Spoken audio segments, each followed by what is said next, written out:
بسم الله والصلاة والسلام على رسول الله وبعد. فهذه الحلقة 21 بعد 400 في موضوع الخالق، وهي بعنوان وفي أنفسكم أفلا تبصرون.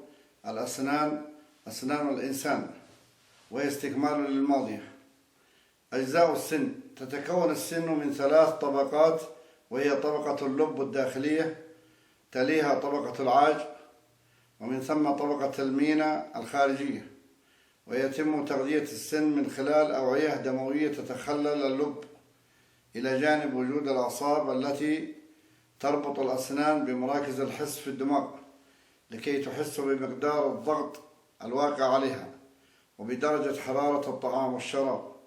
وتعتبر طبقة المينا الخارجية أشد الطبقات صلابة، وهي أشد مكونات الجسم قساوة، بل هي من بين أشد المواد قساوة في الطبيعة، وهي مادة بلورية تتكون من الكالسيوم والفسفور وآثار من بعض المعادن. وللتدليل على صلابة المينا وخصائصها الأخرى، نذكر أن المواد الصناعية التي تستخدم كبديل عنها في حالة خرابها كالبورسلان والفضة والذهب وخليط الزئبق مع بعض المعادن المرغم لا تضاهيها من حيث الصلابة، وكذلك مقاومتها لتأثير مكونات الطعام والشراب واللعاب. أما طبقة العاج فهي مادة عظيمة وبصلابة بقية عظام الجسم، ولكنها أقل صلابة من المينا، حيث تعمل على امتصاص الإجهاد العالي الواقع على المينا مما يحول دون انكسارها. أما معجزة المعجزات فهي أن الأسنان لا تحتاج إلى قوالب لتصنيعها كما يفعل البشر، بل إن كل سن من هذه الأسنان يبدأ تصنيعها من خلية واحدة فقط، كما هو الحال مع كامل جسم الإنسان الذي يبدأ تصنيعها أيضا من خلية واحدة، وعلى العكس من بقية أعضاء جسم الإنسان والتي يكتمل تصنيعها والإنسان في بطن أمه، فإن الأسنان يتم تصنيعها بعد ميلاده، حيث يبدأ تصنيع الأسنان اللبنية في نهاية عامه الأول، والأسنان الدائمة بعد عامه السادس، ويكتمل تصنيعها مع سن البلوغ.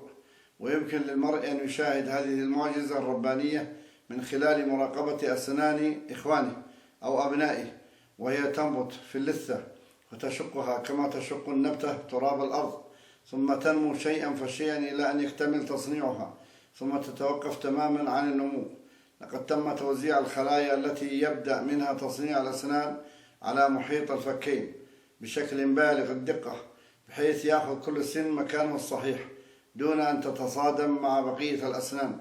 ولقد حدد الله سبحانه وتعالى على الشريط الوراثي الذي في داخل هذه الخلايا البرامج التي تنتج عند تنفيذها الأسنان بأشكالها المطلوبة، ابتداء من خلية واحدة.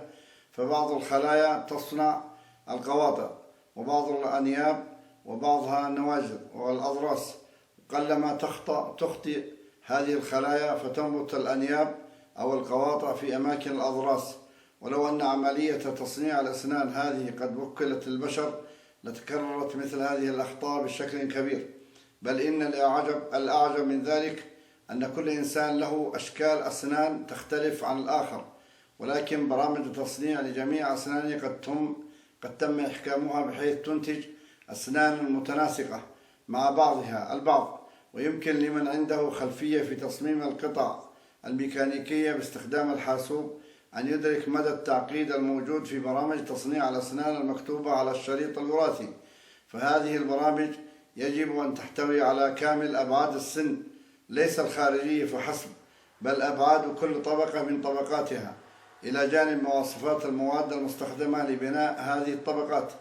إن رأس الإنسان يكاد يتصدع عندما يفكر مليا في عملية تصنيع السن ابتداء من خلية واحدة، وهذه الخلية تنقسم ملايين المرات بحيث توضع كل خلية في مكانها الصحيح في جسم السن، وبحيث يكون نوع الخلية مناسبا للمكان التي هي فيه.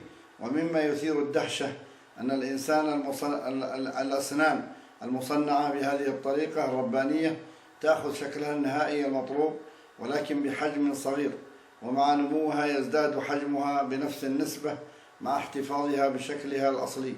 وهذا أيضا يتطلب درجة عالية من التنسيق بين الخلايا عند انقسامها في المواقع المختلفة، بحيث ينقسم كل منها بقدر محدد يتناسب مع نسبة النمو في ذلك الموقع. إن أكثر ما يحير العلماء في هذه الطريقة الربانية الحمد لله هو في تصنيع طبقة المينا، حيث أنها مصنوعة من مادة غاية في الصلابة، فكيف يتسنى لها أن تنمو بشكل بطيء ومن ثم تأخذ شكلها النهائي بمنتهى الإتقان؟ ويتبين لنا مدى صعوبة تصنيع هذه الأسنان عندما نشاهد الجهد الذي يبذله الطبيب الأسنان ومختبرات تصنيع الأسنان عند تركيب السن الصناعي مكان السن الطبيعي. وصدق الله العظيم القائل في محكم تنزيله: هذا خلق الله فأروني ماذا خلق الذين من دونه بل الظالمون في ضلال مبين. المراجع القرآن وغيرها والإنترنت، موقع الإعجاز العلمي، وفي أنفسكم أفلا تبصرون. الأسنان الدكتور منصور العبادي أبو شريعة.